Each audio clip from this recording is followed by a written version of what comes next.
security, MBSafe has called Parity's wallet's second funds loss and exercising perspective taking as it confirms none of its funds disappeared.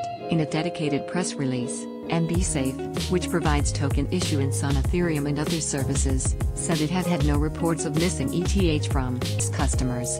MBSafe offers reassurance that multi-sig accounts using their proprietary software are not susceptible to the vulnerability currently affecting the Parity wallet. It writes, Parity is still in the midst of resolving the second vulnerability in its software, which saw a user accidentally lock up funds worth around $300 MLN. We very much regret that yesterday's incident has caused a great deal of stress and confusion amongst our users and the community as a whole, especially with all the speculation surrounding the issue, the wallet holder said in an update to its original security warning this week.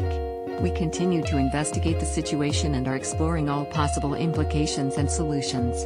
While seemingly not the result of malicious actors, Parity's earlier hack this summer forced white hat hackers to quarantine its own users' funds to prevent them being stolen. $30 MLN in ETH nonetheless escaped.